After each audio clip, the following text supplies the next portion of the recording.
जय श्री कृष्ण। राधे राधे। आप सभी विवाहित स्त्रियों को वट सावित्री व्रत की बहुत सारी शुभकामनाएं। हमारी भारतीय संस्कृति में स्त्री का स्थान सर्वोच्च बताया गया है। वह समाज और परिवार का मुख्य आधार स्तंभ होती है। उन्हीं के चरित्र, आध्यात्मिक शक्ति, पतिव्रत और निष्ठा के कारण हमारे वैदिक, सामाजिक और सांस्कृतिक समाज की जड़ें मजबूत बनी रहती है। और इसीलिए भगवत गीता में भी अर्जुन का यही प्रश्न था और उन्होंने यह भी कहा था, जिस समाज में स्त्रियों का पतन हो जाता है वह समाज भी नष्ट हो जाता है। तो इस प्रकार से हमारी वैदिक संस्कृति में स्त्रियों का अत्यंत महत्व बताया गया है और उसका एक प्रमाण है यह वट सावित्री व्रत, जो विवाहित स्त्रियां अपने पति की दीर्घ आयु की कामना के साथ रखती है। तो चलिए आज के इस शुभ अवसर पर हम उससे जुड़ी हुई एक पुरानी कथा का श्रवण करते हैं। आइए आज की कथा में आपका स्वागत है। एक समय की बात है, मद्र साम्राज्य में एक बड़े ही धर्मनिष्ठ राजा राज्य करते थे। उनका नाम था अश्वपति। भगवान की कृपा से उनके पास हर प्रकार का सुख, समृद्धि, ऐश्वर्य और स्वास्थ्य था, लेकिन फिर भी एक योग्य संतान की कमी थी। राजा अश्वपति ने देवी सावित्री को प्रसन्न करने के लिए 18 वर्षों तक घनघोर तपस्या की। उसके बाद उन्हें एक कन्या प्राप्त हुई और उस कन्या का नाम उन्होंने सावित्री रखा। यह कन्या हर प्रकार के गुणों से विभूषित थी, हर प्रकार के आदर्श नारी सद्गुणों से सुसज्जित थी। दिन और रात बीतते गए, वह कन्या धीरे धीरे बड़ी हो रही थी। जब वह विवाह की योग्य हो गई तो राजा अश्वपति ने उसके लिए एक सुयोग्य वर की खोज करना आरंभ कर दिया, लेकिन दुर्भाग्य से कोई भी ऐसा राजकुमार उन्हें नहीं मिल रहा था जो उनकी राजकुमारी सावित्री के सौंदर्य, बुद्धि और तर्क शक्ति के दुर्लभ जोग के आगे खड़ा रह सके। आखिर अंत में राजा थक गए। उन्होंने राजकुमारी से कहा, हे पुत्री, मैंने बहुत प्रयास किया लेकिन तुम्हारे योग्य सशक्त कोई भी राजकुमार नहीं ढूंढ पाया।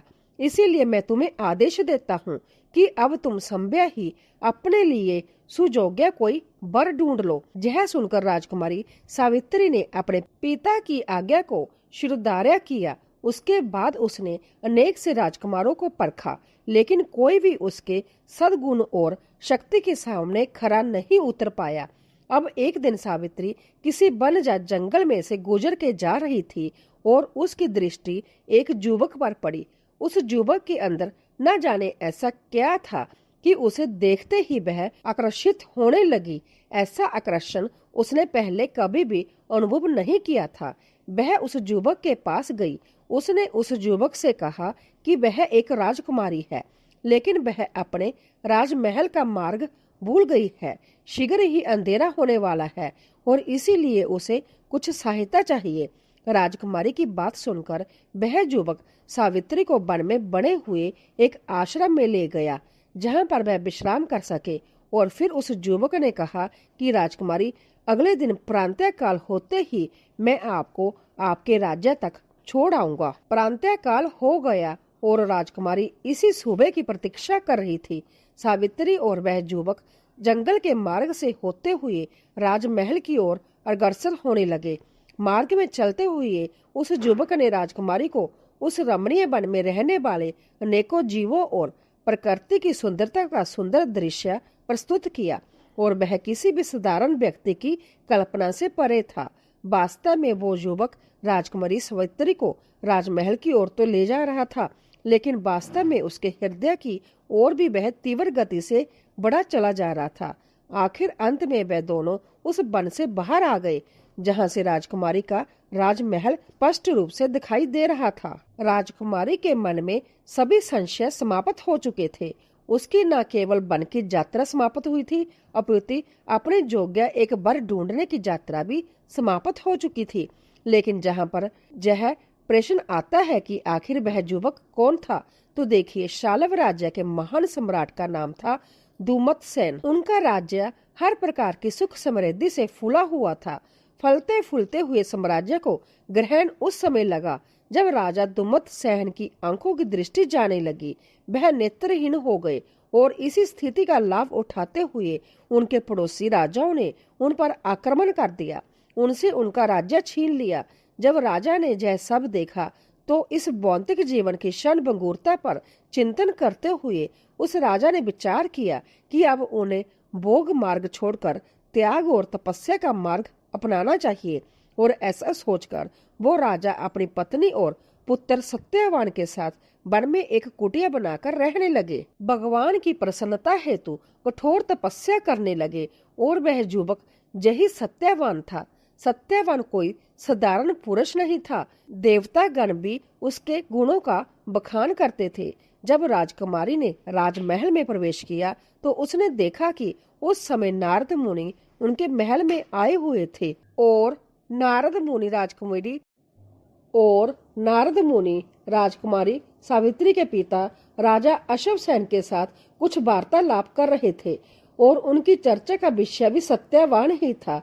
नारद मुनि सत्यवान के गुणों का बखान राजा के समक्ष कर रहे थे और यह कहते हुए नारद मुनि ने कहा, हे राजन, सत्यवान के समान दूसरा कोई पुरुष इस सृष्टि में नहीं है। वह सूर्य के समान तेजस्वी और बृहस्पति के समान बुद्धिमान है। उसकी वीरता इंद्र के जैसी है और क्षमाशीलता पृथ्वी जैसी। वह राजा शिव के जैसा सत्यनिष्ठ है और राजा रतिदेव की तरह दानवीर है। सुंदरता तो ऐसी है कि अश्विनी कुमार को भी लज्जा आ जाए।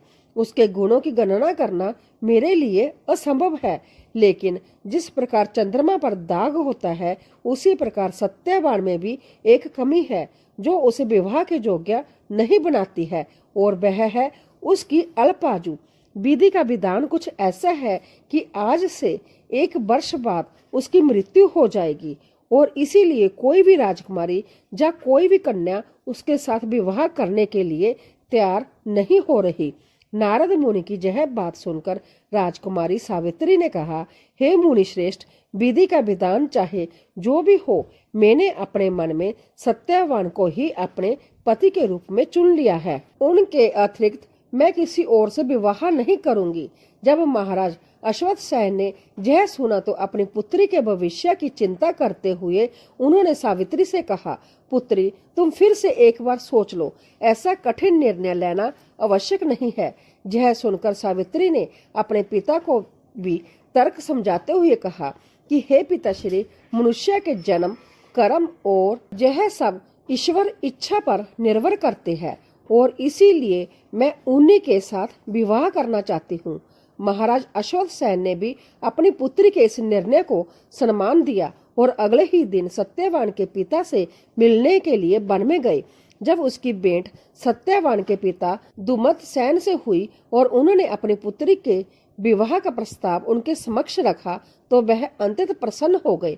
जब वह शालव राज्य के सम्राट हुआ करते थे तो उनके मन में भी अपने पुत्र का विवाह सावित्री से करने की तीव्र इच्छा थी, लेकिन इस स्थिति में आने के बाद उनका साहस नहीं हुआ कि वह महाराज अश्वसेन से अपने पुत्र के लिए उनकी पुत्री का हाथ मांग सकते हैं। और इस प्रकार दोनों ही परिवार की सम्मति से सत्यवान और सावित्री का विवाह हो गया। सावित्री एक पतिव्रता स्त्री थी। वह अपने सास और ससुर की भी अंततः सेवा करती थी। परिवार के सभी लोग उससे प्रसन्न थे और सत्यवान की मृत्यु के विषय में मात्र सावित्री को ही जानकारी थी, अन्य किसी को नहीं। विवाह के बाद 1 वर्ष कैसे बीत गया पता ही नहीं चला। जब सत्यवान की मृत्यु में मात्र 3 दिन शेष रह गए थे तो सावित्री ने अपने सास ससुर के समक्ष इस बात को उजागर किया और उसे सुनकर मानो उनके हृदय पर ब्रह्मास्त्र का आघात हुआ।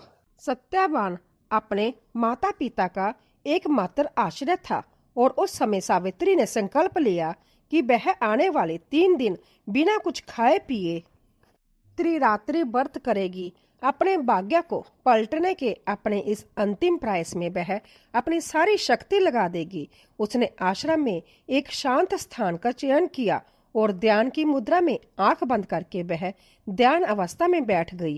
क्योंकि सत्यवान को अभी भी इस बात की कोई जानकारी नहीं थी, इसीलिए उसे सावित्री की ऐसी अनोखी तपस्या का कारण समझ में नहीं आया।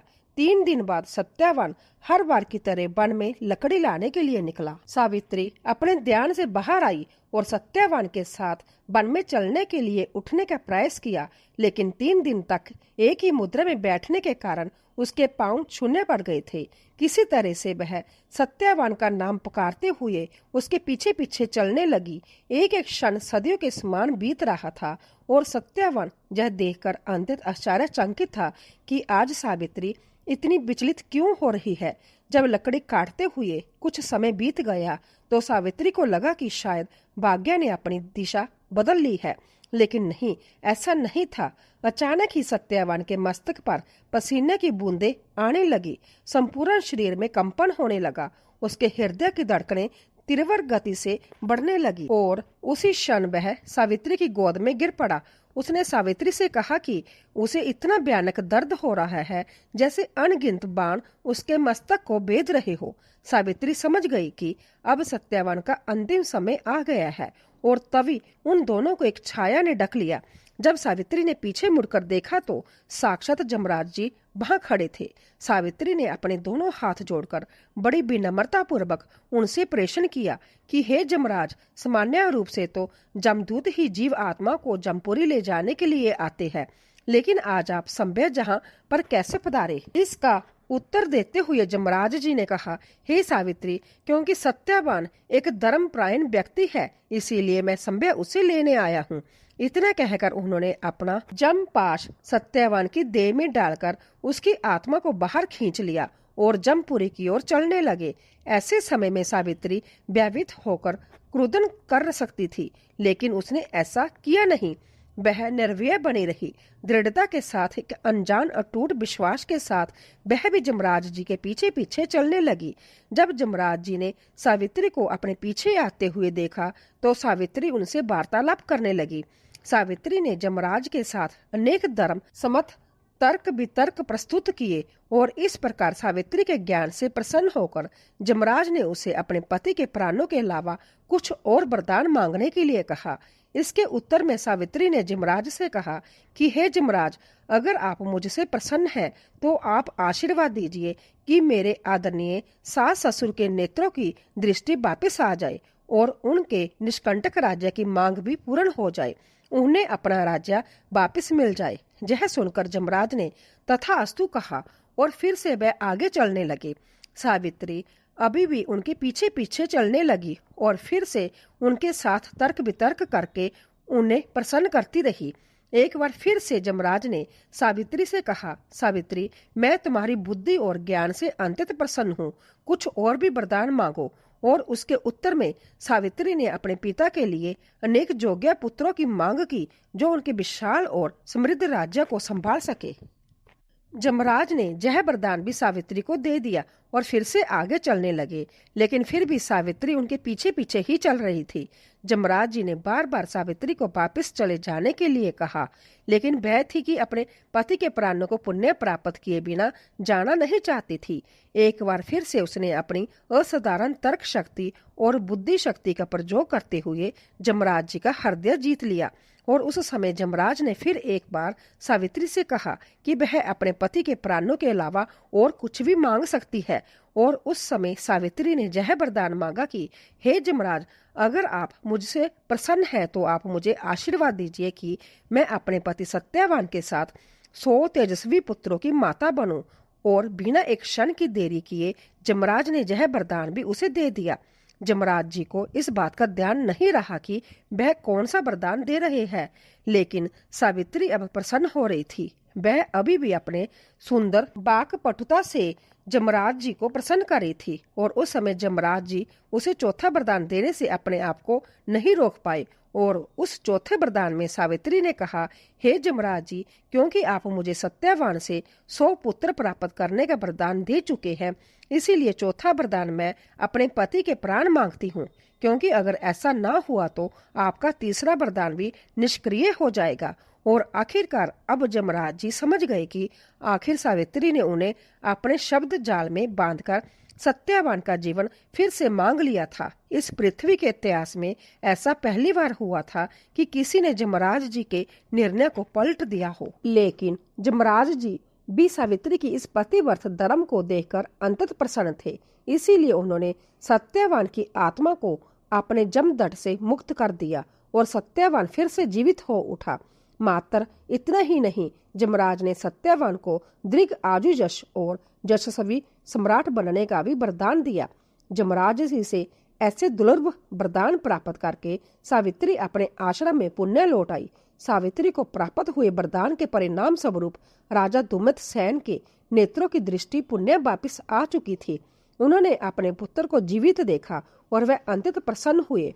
और फिर सावित्री ने वन में हुई सभी घटना का वर्णन उन्हें कह सुनाया और उसी क्षण गौतम ऋषि वहां पर आए। गौतम ऋषि ने आशीर्वाद देते हुए कहा कि जब तक सावित्री सत्यवान के साथ है, मृत्यु उसे स्पर्श भी नहीं कर सकती। और इस प्रकार पति प्रायण सावित्री ने अपने पति सत्यवान के प्राणों की रक्षा की। और इसी कथा की स्मृति में प्रत्येक वर्ष विवाहित स्त्रियां अपने पति की दीर्घ आयु और अच्छे स्वास्थ्य की कामना करते हुए इस व्रत का पालन करती है। इस व्रत और उसकी कथा का उल्लेख हमें अपने पुराणों और महाभारत ग्रंथ में प्राप्त होता है। तो हमें आशा है कि आपको आज की यह वट सावित्री व्रत कथा अच्छी लगी होगी। इसका श्रवण करके आपके पति व्रत धर्म और आज के वट सावित्री व्रत में आपकी निष्ठा में वृद्धि होगी। आज की इस कथा को उन सभी विवाहित स्त्रियों को भेज दीजिए जो विवाहित है, जिन्होंने आज व्रत रखा है, ताकि वह भी इस सुंदर पुराणिक कथा का श्रवण कर सके और अपने व्रत को पूर्ण कर सके। ऐसी सुंदर कथाओं को सुनते रहने के लिए आपके अपने चैनल भक्ति सागर को सब्सक्राइब करके रख लीजिए, नोटिफिकेशन ऑन रखिए और हमारे साथ जुड़ जाइए। और फिर मिलेंगे ऐसी सुंदर और पुरानी कथाओं के साथ बहुत जल्द। हरे कृष्णा, राधे राधे।